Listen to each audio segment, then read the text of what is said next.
ay sa June 30 na. Medyo marami-rami na rin po yung nag-enroll sa Leadership in a Multi-Generational Workplace. And I'm hoping to get more, no? Magsisimula ito ng alas 8 ng umaga hanggang alas 5 ng hapon. Ayan. And meron po tayong early bird rate. Baka hindi ko na ito baguhin. 1,680 pesos yung presyo. So, ano ang magiging coverage ng program natin, Leadership in a Multi-Generational Workplace? Unang-una, siguro bago ako magpatuloy, it's important to highlight yung aking prinsipyo pagdating sa stereotyping, no? Kasi madalas kapag ang pinag-uusapan ay yung multi-generational workplace, yung mga generations, no, na Gen X, Gen Ys, and Gen Zs, ang sinasabi, nai-stereotype, no, yung mga tao. So I'm against stereotyping, but I also believe in this saying, no, all people are alike, some people are alike, no two persons are alike. Di ba? Marami tayong similarity sa isa't isa. Some of us have similarity, pero we have our individual uniqueness. So, yan din po sa training na ikakandak natin is i-highlight po natin yung value ng uniqueness as well as yung tinatawag nating similarities. So, when we talk about the multi-generational workforce, we're talking about yung mga Gen X, Gen Y, no, mga millennials, at saka Gen Zs. And while there are a lot of similarities, we're all Filipinos, meron ding mga uniqueness, and itong uniqueness na ito, it's causing quite a great deal of friction in the workplace. Madalas kapag nagkakandak ako ng training on leadership and management at pag tinatanong ko yung mga supervisors and managers about their concern, ano yung mga challenges na na-experience nila, I often hear this challenge about dealing with pagka Gen X ang kausap ko, sasabihin, oy, mga millennials at saka Gen Zs, di ba? Pagka naman millennial or Gen Z, sasabihin nila, paano ba mag-handle ng mga team members na mas matanda sa'yo or mas habang experience o mas marami pang alam sa'yo. So, obviously, there's a struggle, no? There's a dilemma on how to deal with people in your team na kaibang age bracket mo, ika nga. So, that's why I felt na ito yung kailangang unahin eh. Kasi kahit na anong topic pa yung i-discuss ko, laging lumalabas yung generational divide as an issue or as a challenge. So, ano yung mga tipo ng friction na nangyayari? Normally, it's the interaction. No? Unang-una, yung hierarchy. That's an issue. Yung Gen X are a lot of us, again, as I said earlier, yung some people are alike. Ayan. Some of us, or many of us in fact, mga Gen X are quite hierarchical, very position, title-oriented at control-oriented. While yung ating mga millennials at Gen Zs prefer dialogue, no? Prefer collaboration. Oo. Ang style ng maraming Gen X ay mag-utos, no? Magbigay ng instruction. Pagdating naman sa formality, ganun din, yung lalo na kung meron pang natirang boomer, no? Yung value for decorum is very high. Okay? Yung organizational structure, how you channel your communication. In the meantime, yung mga millennials natin at lalo na yung ating mga Gen Zs believe in authenticity. Di ba? Authenticity. And pagdating din sa feedback, yung maraming mga boss ngayon, lalo na yung mga tenured at yung mga senior na mga bosses are very conservative with their feedback, and sometimes maririnig mo lang yung feedback ng boss mo kapag may performance appraisal. Samantala, yung ating mga Gen Zs at yung ating mga millennials they want feedback that are immediate, no? Instantaneous. Kapag meron kang pinagawa, they want to know kung tama ba yung ginawa nila, if you like what they did, and they expect a feedback na constructive, hindi criticism, di ba? Pagdating naman sa work ethic, yung nasanay kasi yung mga Gen X na mahabang oras sa trabaho, no? Na go over thank you, no? Over tawad, while many of our Gen Z workers like their boundaries to be respected, yung work-life balance para sa aming mga Gen X ay isang pangarap, no? Samantalang sa mga Gen Zs, yung work-life balance ay something that they really value a lot. They expect it and they demand it.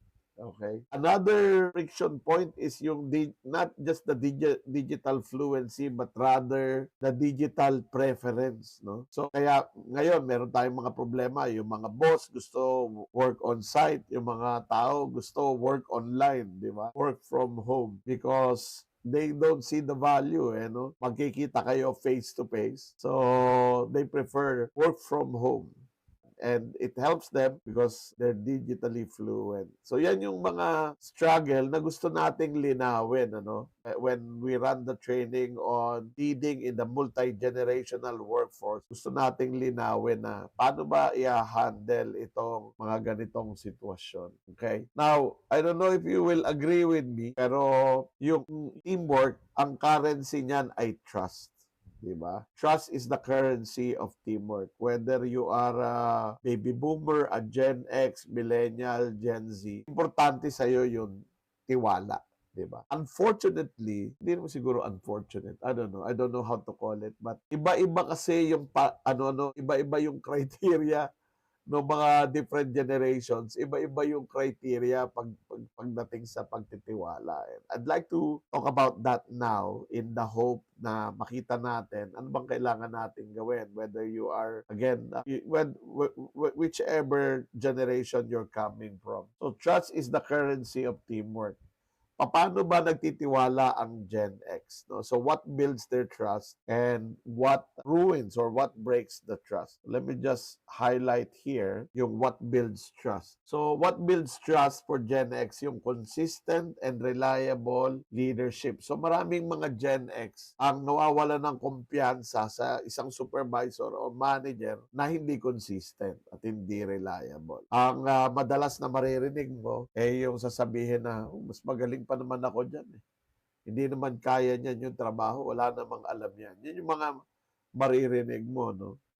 Lalo na pagka medyo bata yung manager nila or supervisor. They also, it also builds their trust, lalo na kung, this is, I think, a very important advice that I'd like to share, yung respect for experience and autonomy. So kung ikaw ay millennial or Gen Z na supervisor or manager, huwag mong baliwalain yung experience at kakayahang magtrabaho independently ng iyong more senior na team member. No? So sa training, pag-uusapan natin mabuti kung ano itsura niyan, paano mo gagawin yan. Ano? Clear expectation and professionalism, and as much as possible, no micromanagement. Lalo na coming from a more junior supervisor or manager. So ayaw nila yan. So ano ang sumisira sa tiwala ng isang Gen X na team member? Micromanagement, disregard for tenure or expertise, overly emotional or informal communication. Ayaw nila yan. So, exclusion from key decisions. Siguro dagdag na natin, napansin ko lang naman ito, maraming mga Gen X na mga team members ay gusto may documentation. Ano? Asan yung policy? Yan. So that's your Gen X. What builds and what breaks the trust of a millennial team member? So team member pinag-uusapan natin. Ano? Top-down or authoritarian na management. So, ayaw nila ng dictatorial na leader. Let me just highlight that here para mas madali nyo makita. Yung nangangako pero inconsistent ang kanilang communication. So, broken promises or inconsistent communication. Ignored developmental needs and overly formal or impersonal interactions. Okay? So, sa parteng ito, nagkakasundo yung millennials at saka Gen Zs. So, what builds their trust? Transparent and honest communication.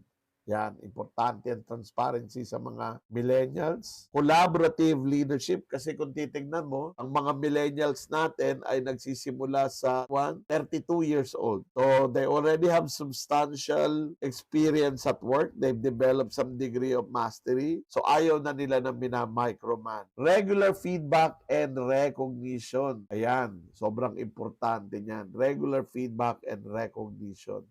Hindi pwedeng pag may mali lang, saka mo lang nakikita. Support for personal growth and work-life balance. So, I have a few theories on this. Again, nasa bandang 32 years old pataas ang ating mga millennials and are now concerned about their career growth, yung kanilang professional growth. May mga pamilya na siguro yung karamihan dyan, nagsisimula ng mag-worry about the future of their family. So tinitingnan na nila, umaandar ba, umaangat ba, tumataas ba yung aking opportunities dito sa aking kumpanya? Am I being helped to grow?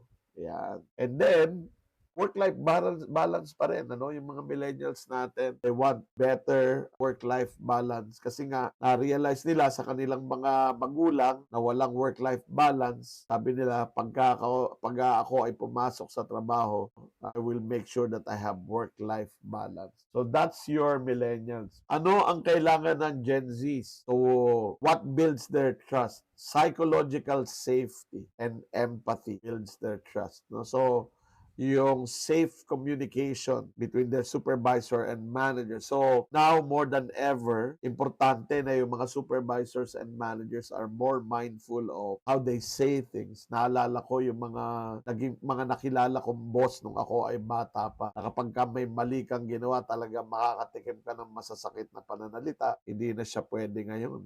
Re-resignan ka eh. Real-time specific feedback. So, they don't wait for monthly reviews or quarterly reviews or annual performance appraisal. They would appreciate more frequent feedback.